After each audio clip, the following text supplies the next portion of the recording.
العالمين الصلاة والسلام على أشرف الأنبياء والمرسلين وعلى آله وصحبه ومن تبعهم بإحسان إلى يوم الدين وبعد. بسم الله الرحمن الرحيم. يمنون عليك أن أسلموا قل لا تمنوا علي إسلامكم بل الله يمن عليكم أن هداكم للإيمان إن كنتم صادقين. صدق الله العليم. மதிப்புக்குரிய அன்பின் சகோதர சகோதரிகளே, ரமலான் மாத தஃப்சீர் தொடர்களிலே சூரத் ஹுஜராத்தின் இறுதி பகுதிகளை நாங்கள் பார்த்து கொண்டிருக்கின்றோம். அந்த வகையில் ரமலான் மாத தஃப்சீர் தொடர்களிலே சூரத் ஹுஜராத்துக்கான தொடர் விளக்கத்தை நாங்கள் படித்து கொண்டிருக்கின்றோம். அந்த வகையில் சூரா ஹுஜராத்தின் 17வது வசனத்துக்கான விளக்கத்தை இந்த அமர்விலே நாங்கள் பார்க்க இருக்கின்றோம்.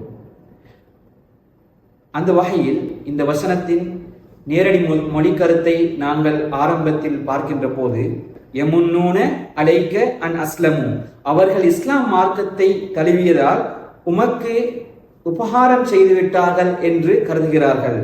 குல், நபியே நீங்கள் அவர்களிடத்தில் கூறுவீராக, லா தமுன்னு அலைய இஸ்லாமக்கும், உங்களுடைய இஸ்லாத்தை நீங்கள் தழுவியதன் மூலமாக எனக்கு உபகாரம் செய்துவிட்டீர்கள் என்று நீங்கள் எண்ண வேண்டாம். பலில்லாஹு யமுன்னு அலைக்கும் அன் ஹதாக்கும் லில் ஈமானி இன் குந்தும் சாதிகீன், உண்மையிலே நீங்கள் உண்மையாளர்களாக இருப்பின் அல்லாஹு தஆலா நேர்வழியின்பால் உங்களை வழிகாட்டியதன் மூலமாக அவன்தான் உங்கள் மீது அருள் புரிந்திருக்கின்றான், உபகாரம் செய்திருக்கின்றான் என்று நபியே அவர்களிடத்திலே நீங்கள் கூறுவீராக என்பதுதான் இந்த வசனத்தினுடைய மொழி கருத்தாக இருப்பதை நாங்கள் பார்க்கின்றோம். அந்த வகையில் இந்த வசனத்தின் தப்சீரை, ஆழமான விளக்கத்தை நாங்கள் பார்க்கின்ற போது இந்த இறுதி வசனங்கள் சென்ற அமர்வுகளிலே நாங்கள் பார்த்த 14வது 15வது 16வது வசனத்தோடு சேர்த்து இந்த வசனத்தையும் நாங்கள் பார்க்க வேண்டிய, அதே தொடரிலே வருகின்ற அந்த வசனமாக பார்க்க வேண்டிய தேவை இருப்பதை நாங்கள் பார்க்கின்றோம். எனவே அந்த வகையிலே இந்த வசனத்திலே அல்லாஹ் தஆலா அதே கோத்திரத்தை, மதீனாவுக்கு அருகாமையிலே இருந்த பனு அசத் பின் ஹுசைமா என்று சொல்லப்படக்கூடிய அந்த நாட்டுப்புறத்து கோத்திரத்தை விழித்தே இந்த வசனத்திலும் பேசுவதை நாங்கள் பார்க்கின்றோம்.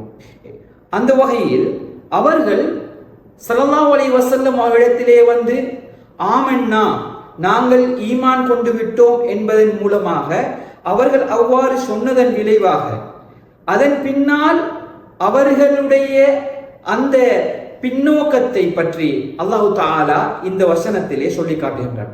மதிப்புக்குரிய அன்பின் இஸ்லாமிய சகோதரர்களே, இந்த பனு அசத் பின் ஹுசைமா கோத்திரத்தினர்கள் ஸல்லல்லாஹு அலைஹி வஸல்லம் அவரிடத்திலே வந்து அவர்கள் இஸ்லாத்தை தழுவியதன் விளைவாக இந்த இஸ்லாம் பலம் பெற்று விட்டது, அதன் மூலமாக ஸல்லல்லாஹு அலைஹி வஸல்லம் அவர்களுக்கு அவர்கள் அந்த பனு ஹுசைமா கோத்திரம், அந்த நாட்டுப்புறத்தை சேர்ந்த அந்த அராபிகள் உபகாரம் செய்திருக்கின்றார்கள், அதன் மூலமாக அவர்கள் இஸ்லாத்தின் நுழைவதன் மூலமாக ஸல்லல்லாஹு அலைஹி வஸல்லம் அவர்களுக்கு உதவி செய்திருக்கின்றார்கள். இதன் விளைவாக அவர்களுடைய செல்வத்தால், அவர்களுடைய செல்வாக்கால் இஸ்லாம் பலம் பெறுகின்றது என்ற ஒரு தொனியிலே அவர்கள் அங்கே வந்து ஸல்லல்லாஹு அலைஹி வஸல்லம் இடத்திலே சொல்கின்றார்கள். ஆனால் அல் குர்ஆன் இதனை முழுமையாக மறுக்கின்றது. ஏனென்றால் அந்த பனு ஹுசைமா கோத்திரத்தை சேர்ந்த, பனு அசத் பின் ஹுசைமா கோத்திரத்தை சேர்ந்த அந்த நாட்டுப்புறத்தை சேர்ந்த அராபியர் ஸல்லல்லாஹு அலைஹி வஸல்லம் இடத்திலே வந்து சொல்கின்றார்கள், நாங்கள் இதோ ஆமன்னா ஈமான் கொண்டு விட்டோம். அதே போன்று 2 வகையான விடயங்களை நாங்கள் உங்களிடத்திலே முன்வைக்கின்றோம். முதலாவது விஷயம்தான், வலம் நுகாத்திலுக கமா காத்தல மஹாரிப் வ கதுஃபான் ஹவாசான், மதீனாவுக்கு அருகாமையிலே இருக்கின்ற, சூழ இருக்கின்ற கதுஃபான், மஹாரிப், ஹவாசான் போன்ற கோத்திரங்கள் உங்களோடு போரிட்டதை போன்று நாங்கள் போரிட மாட்டோம், அதாவது நாங்கள் உங்களோடு சண்டையிட மாட்டோம் என்று அங்கே சொல்கின்றார்கள். அதே போன்று நாங்கள் பெரும் செல்வத்தோடும் மிகப்பெரிய படைபலத்தோடும் மிகப்பெரிய கோத்திரமும் உங்களிடத்திலே வந்திருக்கின்றது. இந்த 2 விடயங்களினாலும், நாங்கள் செய்கின்ற இந்த 2 உபகாரத்தினாலும் இஸ்லாம் பலம் பெறப் போகின்றது என்ற துணியிலே அங்கே அவர்கள் சொல்கின்றார்கள். இந்த இடத்திலே நாங்கள் பார்க்க வேண்டும், மதிப்புக்குரிய அன்பின் இஸ்லாமிய சகோதரர்களே, இந்த வசனத்திலே அல்லாஹ் தஆலா பயன்படுத்தியிருக்கின்ற ஒரு முக்கியமான ஒரு சொல் தான் மன்ன என்ற சொல். மன்ன என்றால் இரண்டு கருத்துக்கள் அங்கே சொல்லப்படுகின்றது. முதலாவது அருள் பாலித்தான், மன்ன அலா என்றால் அருள் பாலித்தான். இரண்டாவது மன்ன என்றால் சொல்லி காட்டினான் என்ற கருத்தை பார்க்கின்றோம். எனவே இந்த வசனத்திலே அல்லாஹ் தஆலா அல் குர்ஆன் இந்த மன்ன என்ற சொல்லின் இரு கருத்துக்களோடும் பிரயோகிப்பதை நாங்கள் பார்க்கின்றோம். அவர்களுடைய உபகாரங்களை சொல்லி காட்டுகின்றார்கள். அவர்கள் சொல்கின்றார்கள், நாங்கள் இஸ்லாத்துக்கு வந்ததன் விளைவாக இத்தகைய எங்களுடைய பலன்களின் மூலமாக, எங்களுடைய செல்வ செழிப்பின் மூலமாக, எங்களுடைய படைபலத்தின் மூலமாக நாங்கள் உங்களோடு போரிடாமல் இருந்ததன் காரணமாக இஸ்லாம் பலம் பெறுகின்றது என்ற தொனியிலே அங்கே பேசுகின்றார்கள். மதிப்புக்குரிய இஸ்லாமிய சகோதரர்களே, ஆனால் அல் குர்ஆன் அவர்களுடைய இந்த கருத்தை முழுமையாக மறுத்துரைக்கின்றது. மதீனாவுக்கு அருகாமையில் நாங்கள் இருக்கின்றோம், மிகப்பெரிய படைபலம் கொண்டவர்களாக இருக்கின்றோம், பெரும் எண்ணிக்கையிலான கோத்திரமாக நாங்கள் இருக்கின்றோம், செல்வ செழிப்போடு இருக்கின்றோம்.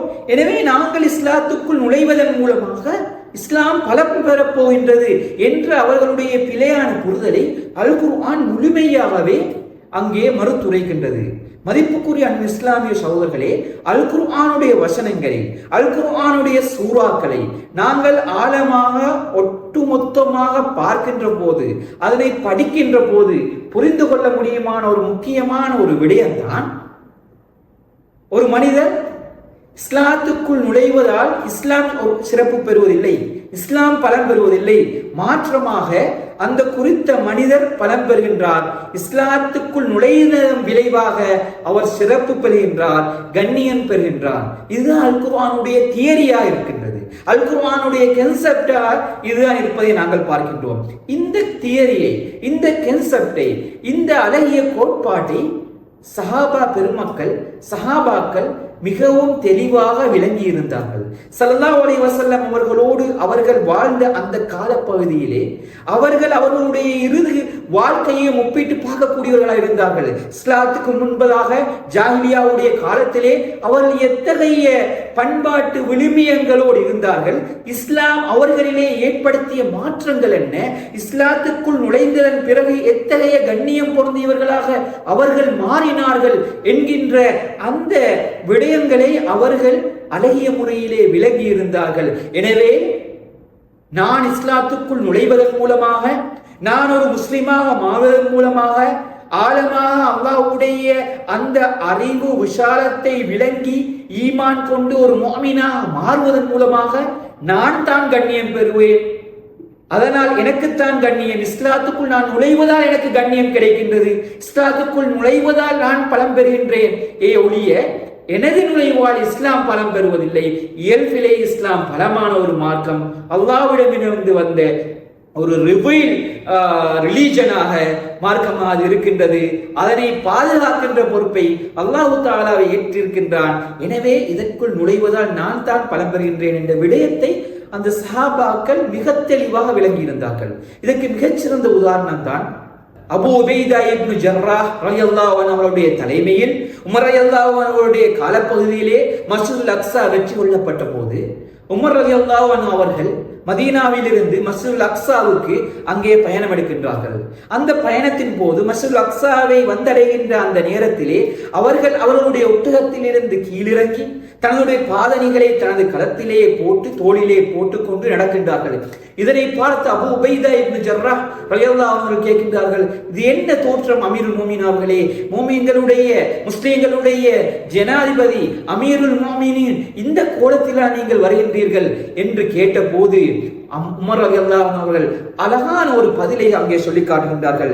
இன்னா குன்னா அஅஸ்ஸு கௌமின் ஃபஅஅஸனல்லாஹு பில் இஸ்லாம், நாங்கள் மிகவும் வீழ்ந்த, மிகவும் பலவீனமான, மிகவும் கீழ்த்தரமான ஒரு கோத்திரமாக, ஒரு சமூகமாக ஜாஹிலியாவுடைய காலத்திலே இருந்தோம்.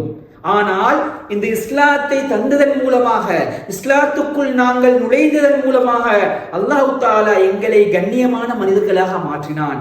எனவே அந்த கண்ணியம் இஸ்லாத்துக்குரியது, அந்த கண்ணியம் இஸ்லாத்தின் மூலமாக எங்களுக்கு கிடைத்தது என்று அங்கே உமர் ரலியல்லாஹு அன்ஹு அவர்கள் அழகான முறையிலே இந்த கோட்பாட்டை நடைமுறையிலே விளங்கப்படுத்தி காட்டினார்கள். மதிப்புக்குரிய இஸ்லாமிய சகோதரர்களே, இவ்வாறுதான் அந்த சஹாபாக்கள் இந்த கண்ணியத்தை, இந்த ஈமானை, இந்த இஸ்லாத்தை விளங்கி இருந்தார்கள். அதே போன்று ஜஃபர் பின் அபி தாலிப் ரலியல்லாஹு அன்ஹு அவர்கள் ஹபஷாவுக்கு ஹிஜ்ரத் சென்ற போது நஜ்ஜாஷி மன்னனுக்கு முன்னிலையிலே இஸ்லாத்தை எத்தி வைக்கின்ற போதும் இதனைத்தான் ரத்தின சுருக்கமாக சொல்லி காட்டினார்கள். ஜாஹிலியாவிலே நாங்கள் பலவீனமானவர்களை பலமானவர்கள் அங்கே நாங்கள் சாப்பிட்டுக் கொண்டிருந்தோம், பிழையான மூட நம்பிக்கைகளிலே இருந்தோம், விளிமியங்களிலே வீழ்ந்து கொண்டிருந்தோம், பண்பாட்டிலே வீழ்ச்சியிலே இருந்தோம். ஆனால் இஸ்லாம் வந்ததன் பிறகு ஸல்லல்லாஹு அலைஹி வஸல்லம் அவர்கள் மூலமாக இஸ்லாத்தை அல்லாஹ் தஆலா எங்களிடத்திலே வந்து சேர்த்ததன் மூலமாக நாங்கள் கண்ணியம் பெற்றவர்களாக மாறினோம் என்று அங்கே ரத்தின சுருக்கமாக இஸ்லாத்தினுடைய ஈமானுடைய மெசேஜை ஜாஃபர் பின் அபி தாலிப் ரலியல்லாஹு அன்ஹு அவர்கள் அந்த நஜ்ஜாசி மன்னனுக்கு எடுத்துரைத்தார்கள். எனவே மதிப்புக்குரிய இஸ்லாமிய சகோதரர்களே, இதுதான் இவர் சஹாபாக்களுடைய புரிதலாக இருந்தது. குர்ஆன் எங்களிடத்திலே சொல்ல வருகின்ற புரிதலாக இருக்கின்றது. இந்த புரிதலை அவர்கள் அந்த ஆராப்கள் பனு அசத் பின் ஹுசைமா கோத்திரத்தவர்கள் விளங்கி இருக்கவில்லை. அதனால் பிழையாக விளங்கியதன் மூலமாக அவர்களுடைய படைபலத்தினால், அவர்களுடைய குடும்ப பலத்தினால், அவர்களுடைய அந்த செல்வ செழிப்பினால் இஸ்லாம் பலம் பெற இருக்கின்றது என்கின்ற கருத்திலே அவர்கள் சொன்னார்கள். எனவே மதிப்புக்குரிய இஸ்லாமிய சகோதரர்களே, அந்த வகையிலே அல் குர்ஆனுடைய பொதுவான கண்ணோட்டத்தில் கூட நாங்கள் பார்க்கின்ற போது ஒரு மனிதனுக்கு கிடைக்கின்ற மிகப்பெரிய அருள் என்ன தெரியுமா?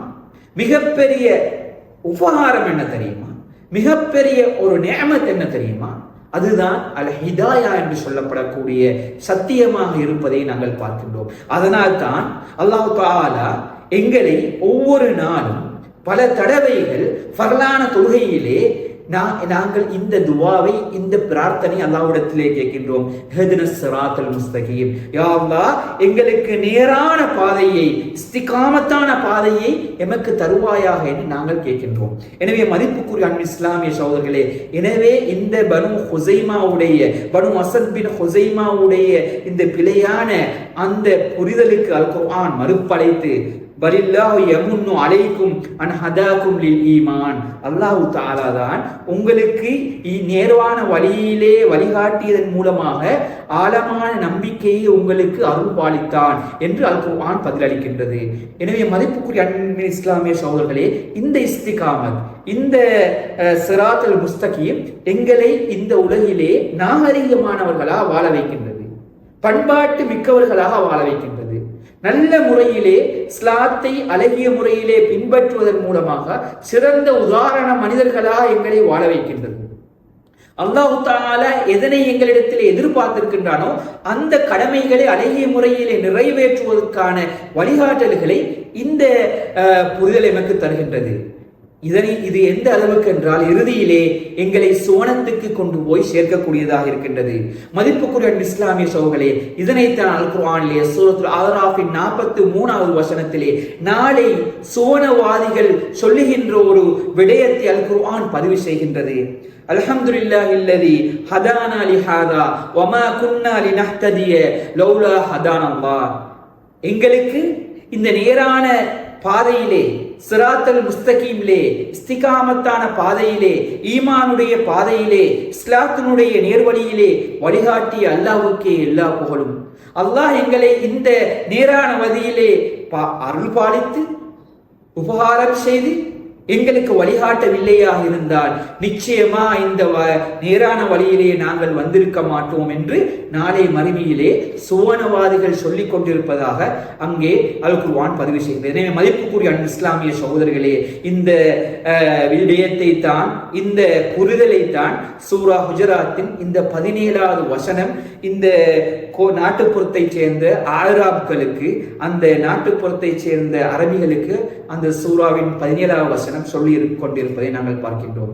எனவே மதிப்புக்குரிய இஸ்லாமிய சகோதரர்களே, எங்களுக்கு கிடைத்திருக்கின்ற மிக பெரும் அருளான இந்த ஈமானை, இந்த இஸ்லாத்தை, இந்த ஹிதாயத்தை நாங்கள் நல்ல முறையிலே பின்பற்றி அல் குர்ஆன் சொல்கின்ற இன்னல்லதீன காலு ரப்புனல்லாஹு சும்மஸ்தகாமு, அதாவது அவர்கள்தான் அல்லாஹ் தான் எங்களுடைய ரப்பு என்று ஆழமாக நம்பி அல்லாஹ்வுடைய அறிவிலே, அவனுடைய ஒப்சர்வேஷனிலே நம்பிக்கை கொண்டு, அதிலே அச்ச உணர்வை கொண்டு, அதே போன்று சும்மஸ்தகாமு அந்த வாழ்க்கையிலே நிலைத்து நின்று வாழ்ந்து மரணிக்கின்றவர்கள் என்கின்ற அல் குர்ஆன் சொல்கின்ற அப்படிப்பட்டவர்களே அல்லாஹு தஆலா என்னையும் உங்களையும் சேர்ப்பானாக என கூறி, அந்த மிகப்பெரிய அருளான ஹிதாயத்தை, சத்திய மார்க்கத்திலே வாழ்ந்து மரணிக்கக்கூடிய பாக்கியத்தை அல்லாஹு தஆலா எனக்கும் உங்களுக்கும் தர வேண்டும் என கூறி முடித்துக் கொள்கின்றேன். வஆஹிரு தஅவானா அல்ஹம்துலில்லாஹி ரப்பில் ஆலமீன்.